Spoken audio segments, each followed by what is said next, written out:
All right, hello, everybody. Let's talk about the Denver Broncos from a fantasy perspective. And, of course, when you talk about the Broncos, you got to start by talking about Peyton Manning.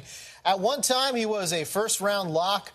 We're seeing him in experts leagues go double digits now. It's kind of crazy. What are your projections for an aging quarterback, but still in a very good offense? Double digits? What league are you in? That's what I want to know. Listen, the mock drafts, in a lot of mock drafts that I've seen involving a lot of experts leagues, he is going double-digit rounds. Wow. Okay, well, I'll take him all day long at that point, and this is me talking about a quarterback. You're going to see a decline in Peyton Manning's numbers this year, but think about it. A decline in Peyton Manning means 4,500 yards and 33 to 35 touchdowns. Still pretty good. And I think they're going to run the ball a little bit more under Gary Kubiak, who likes to run it.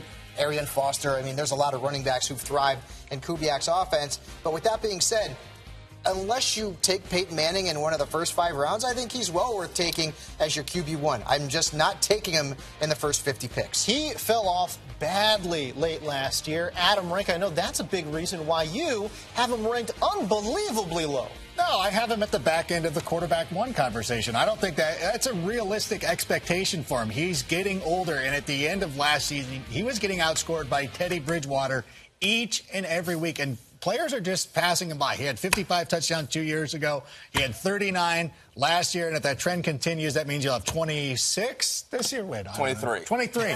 23. Listen, 28 touchdowns, 4,000-ish yards. I think that's a realistic expectation for him. And yet you have Teddy Bridgewater ranked ahead of I'm only using the facts, though, that he was a little bit better, and he's got a solid running game. His #1 wide receiver, no doubt about it, a stud in Demaryius Thomas.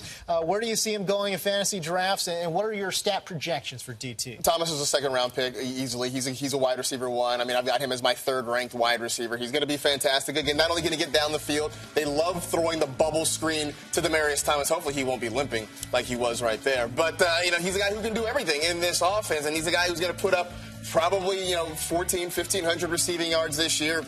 I see him with, 10 to 15 touchdowns. Maybe let's go 10 to 12 touchdowns. Either way, still fantastic numbers. Let's talk about a guy out of Cal and C.J. Anderson, yet another Cal running back doing very, very well. Love him, yeah. Yeah, where do you have him going in fantasy draft? He's now a first-round pick because Arian Foster's banged up. And, wow. This is a guy who last year, despite the fact that he didn't start all season long, was still 11th in fantasy points. And in his last 12 seasons as either a head coach or an offensive coordinator, Gary Kubiak has produced 8 top 12 fantasy runners, and it would have been 9 had Arian Foster not gotten hurt in 2013. C.J. Anderson representing the University of California. All right, look, that's going to do it for our fantasy previews for Denver. Sign up for free right now, NFL.com/fantasy.